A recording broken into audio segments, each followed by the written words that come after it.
Welcome to the Grow Strong Leaders podcast. I'm your host, Meredith Bell, and I interview business leaders who are committed to their own growth and the development of everyone on their team. If you enjoy my podcast, be sure to subscribe and rate it on your favorite podcast platform. Thanks for joining me today. I am Meredith Bell, your host, and I am the heart-centered connector. Effective communication is at the heart of every connection I make, and it has to be at the heart of every workplace for people to thrive. And that's why my company, GrowStrongLeaders.com, sponsors this podcast. We are on fire about getting our exceptional books and tools into the hands of millions of people in the workplace. You can learn more at GrowStrongLeaders.com. I am super excited today to welcome as my guest, David Meltzer. Welcome, David. Thank you for having me. Well, David, I want to first give a shout out to our mutual friend and your coach, Blaine Bartlett, who introduced us and invited me to be on your office hours show, where we had a great experience. And I got to observe firsthand David's positive energy and his life wisdom. And I instantly knew I had to invite him to be a guest on my show. David is the co-founder and CEO of Sports One Marketing. And before that, he served as CEO of the renowned Leigh Steinberg Sports and Entertainment Agency, which was the inspiration for the movie Jerry Maguire. David has been recognized by so many organizations for his philanthropic work, and he was recognized by Variety magazine as their Sports Humanitarian of the Year. He's the author of two books that I have, Connected to Goodness, which is wonderful, and also Compassionate Capitalism, which he co-authored with Blaine Bartlett. And then his latest book is Game Time Decision Making. David's mission, I think my listeners will love this, is to empower over 1 billion people to be happy. And this simple yet powerful mission has led him on an incredible journey to provide one thing: value. In all his content and communication, that's exactly what you'll receive. And you're going to see this in our conversation today. So David, let's get started. First, give us a condensed version of your journey to the work you're doing today and this mission that you've created. You know, it's really a journey that is my relationship to abundance. And the first is I grew up in a world of scarcity, a world of not enough, a single mom, 6 kids, 5 boys and a girl. My mom worked 2 jobs, packed my dinner in a paper bag just so we could eat, and filled up turnstiles at convenience stores with greeting cards. But her job, or her mission, was to empower her 6 children to be happy through education. So, you know, she believed the fetus wasn't fully developed till after graduate school. You're either a doctor, a lawyer, or a failure. And my siblings subscribed to her lessons and ended up going to Harvard, Penn, Columbia, graduating summa cum laude with full scholarships. But I wanted one thing from the time I was 5 years old when my dad left. I wanted to be rich. And the reason I wanted to be rich is I wanted to buy my mom a house and a car, because the only time I wasn't happy as a child was when there's financial distress. Car would break down. We didn't have the money for the rent. We didn't have money for food. We were worried, could never go to summer camp. And my poor mom, I'd catch her crying over financial worries. And I said to myself, I'm going to complete this happiness in my life. I'm going to fulfill happiness by making a lot of money to buy my mom this house and a car. And that journey led me to 1992 when I graduated law school. And I got 2 job offers. One, to be an oil and gas litigator and make $150,000 plus bonuses, or to work in the internet in 1992 to make $250,000 selling legal research online. When I asked my mother what I should do, she instantly told me to be a real lawyer, that the internet was a fad, that I was going to lose everything. It would be the biggest mistake of my life. And I learned a valuable lesson. Just because somebody loves you doesn't mean they give you good advice. In fact, there's only ignorant people in the world. There's ignorant, arrogant people, which I thought were liars, manipulators, and cheaters, but they're also ignorant arrogance in love. that your mom especially wants to protect you so much, they pretend to know what they don't know. You don't ask a second grade teacher about the internet in 1992. That's for sure. But my mom loves me in the ignorant arrogance of love. And then there's ignorant humility that is what I strive to live in, which is I don't know what I don't know. Implementing Xander's rule number 6. I don't take myself so seriously. I live with gratitude, forgiveness, accountability, and inspiration. Well, I moved from, in 9 months, the world of not enough, where I was a victim. Everything happened to me. I would ask, why don't I have this? To a new world, a world of just enough.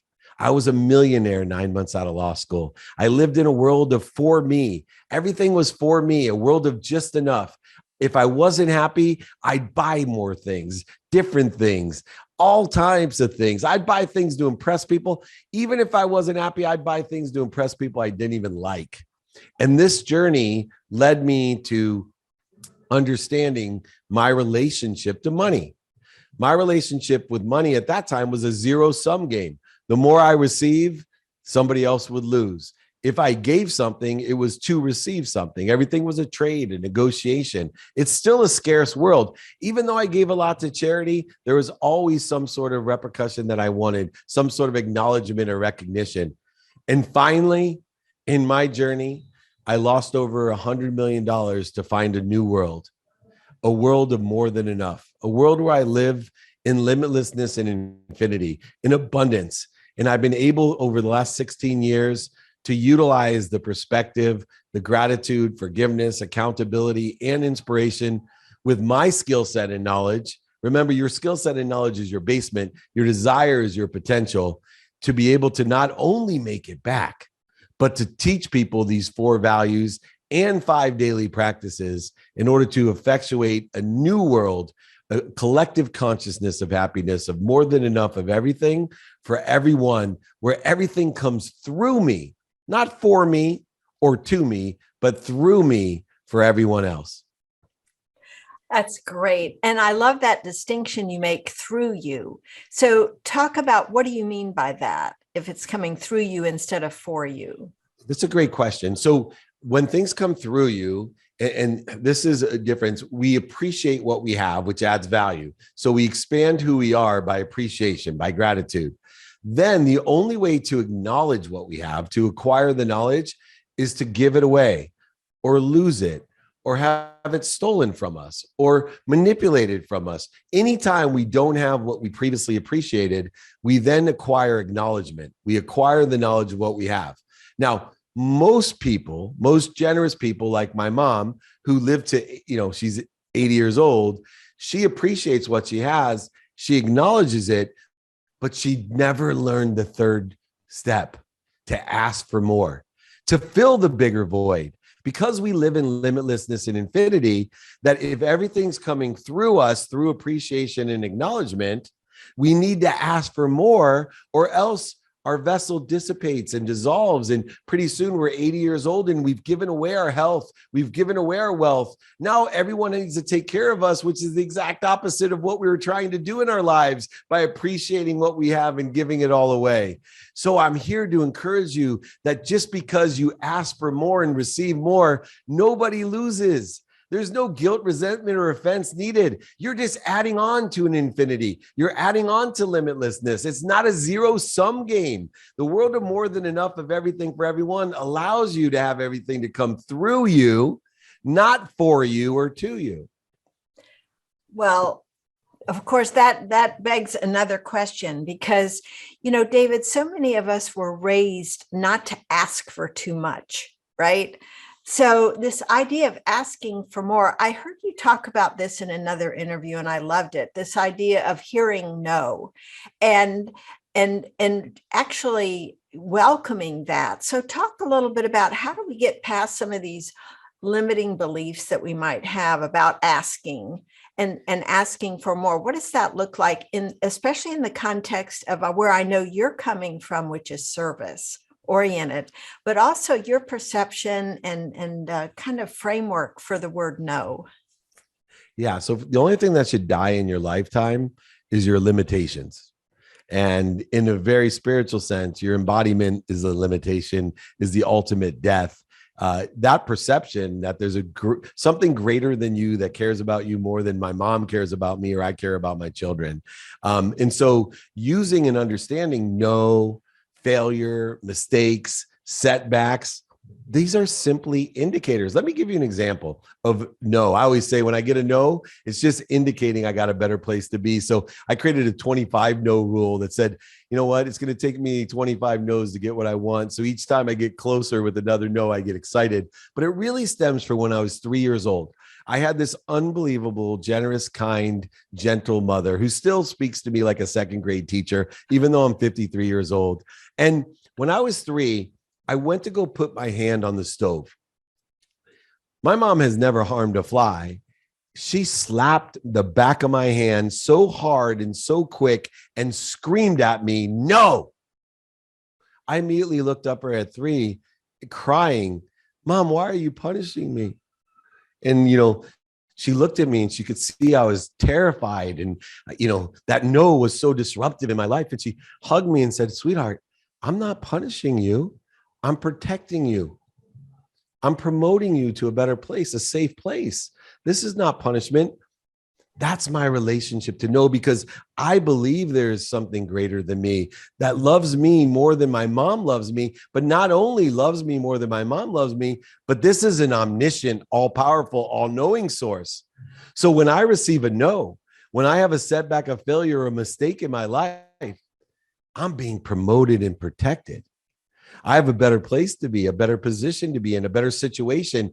Therefore, I'm getting more and more excited to know that I have faith that there is something bigger than me that cares so much about me, guiding me to a better place with the protection and promotion in mind, not punishment. Love that perspective.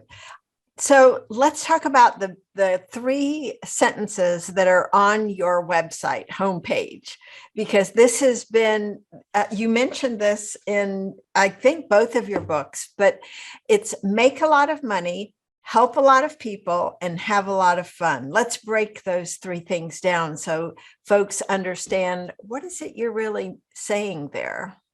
Yeah, so we live in this pragmatic world. And the more we receive, the more we can give. Money does not buy love or happiness, but it allows us to shop.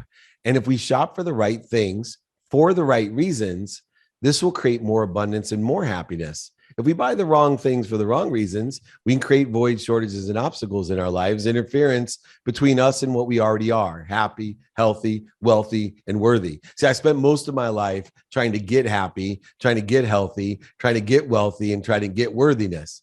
Once I realized about this greater source that loves me so much, I knew I am happy, healthy, wealthy, and worthy. I just had to figure out and identify what I'm doing to interfere with it.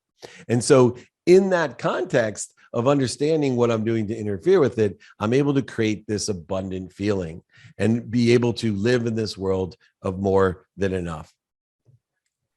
So how would somebody apply that, this idea of make a lot of money, help a lot of people, have a lot of fun? How would that translate for somebody that might be struggling? Yeah, well, first of all, it's a practice. I think people attach their emotions to an outcome. And the minute that we put the quantitative time, space, amounts on thing, we create resistance for ourselves. And so in this quantitative world, the worst thing we can do is say, I want to make, or I need to make this amount of money in this amount of time, because the minute you do that, we create resistance. The closer you get to that end time, the more resistance there is, the more worry, the more scarcity there is. So I teach people that there's more than enough money to give to other people, to help other people, and to have a lot of fun. And so in that context, I tell people you only have to worry about 3 things: doing your best, learning lessons, and having fun. If you do your best, learn lessons, and have fun, the money will follow. Too many people think that money leads. So they attach their emotions to an outcome, an amount of money, and they create resistance, void, shortages, and obstacles of that amount of money, instead of living in a world of more than enough, enjoying the consistent every day, persistent without quit, pursuit of an unlimited amount of money, in the pursuit of doubling the amount of money they make as fast as they can, with no resistance, an effortless, abundant world of limitlessness and infinity. And if they can do that, they can do their best every day And I created these five daily practices to help people to have more than enough money, to give and help more people, and to have fun. And so in order to do that, these 5 daily practices, I call them new day resolutions because I don't believe in New Year resolutions. Simply knowing your what do you want personally, experientially, giving and receiving wise? Who can I help and who can help me? In fact, that's my daily prayer. I wake up in the morning and not only say thank you as I do when I go to bed, but more importantly, I ask God for at least 10 people I can help and 10 people that can help me. So I know my what, I know my who. Now I have to know my how by utilizing productivity, accessibility, and gratitude as my lenses to be efficient, effective, and statistically successful with the activities that I've been given. You're given 24 hours of activity every day. Activity you have planned, don't have planned, activity you get paid for, you don't get paid for, and your sleep. I actually have shifted the paradigm of my life. I have an unwinding routine. So my tomorrow starts today at 9 p.m., where I put my mind, my body, and the soul in a position to recover and access more information so I can plateau and grow, not live my life like the myth of Sisyphus, pushing a boulder to the top of the hill just to have it roll down, or live my life like a tube, food in, food out, food in, food out. I'm living a life of expansion, growth, and acceleration by knowing my how. And if you know your what, your who, and your how, you now will know your now. Remember, 100% of the things you do now get done. People who are profitable, passionate, and purposeful, people who make a lot of money, help a lot of people, and have a lot of fun, they know how to prioritize their now. They know what's important to them versus what's urgent to them. So if you know your what, your who, your how, and your now, you then can apply your why, knowing you're happy, healthy, wealthy, and worthy. You're applying your why, identifying what's interfering with that. And instead of resisting it, stopping, breathing, dropping, and rolling back into the right trajectory. This is the idea of creating abundance, making a lot of money to help a lot of people, to allow it to come through you, and to be happy, to have fun. That's a great summary. Thank you. All right. I want to switch because I know we're limited for time. One of the key things you talked about in the Compassionate Capitalism book was around a compassionate leader. And you were saying that the key thing that this leader does is to provide value. And I would love to hear you talk more about that because many of my listeners are leaders. And what does that look like when a leader is providing value? Yeah, well, the idea is that a leader is not a prophet. A leader is an intelligent follower. A leader is not a prophet. They are profit centers. They're empowering others to empower others. They're elevating others to elevating others. A leader is not only a mentor sharing their situational knowledge, experience, and lessons, but also a coach, someone that can bring the best out of you, and also a teacher, someone that can explain directions on how to get to where they are. And utilizing this methodology of leadership to be an intelligent follower, to be a merchant servant. In fact, my name, David, means beloved. My last name, Meltzer, means waiter or servant. So I live my life as a beloved servant, as an intelligent follower, someone who's here to elevate others through what I do, remembering that, money follows, it doesn't lead itself. And so I myself have to be an intelligent follower to empower others, to elevate others, to plant seeds under trees that I may never sit under, detaching my emotions from those successes or comparisons, judgments or conditions. I love the line, labels are for shampoo, not for people. And utilizing that as an intelligent follower to be a great leader, to empower many, to empower many. That's how I'm getting to over 1 billion people to be happy. Finding 1,000 people like you, Meredith, who I know in your lifetime will empower 1,000 to empower 1,000. 1,000 times 1,000 is 1,000,000. 1,000,000 times 1,000 is 1 billion. Imagine 1 billion people living in gratitude, accountability, forgiveness, and inspiration. Imagine 1,000 times 1,000 times 1,000. Imagine 1 billion people that are happy. What type of creative, collective consciousness? Imagine what this world would be like. That's my mission. I love that. And, one of the things that really comes throughout everything you write and say is around gratitude. And so what does that look like for a leader in a position with running an organization or a team to bring gratitude to the situation?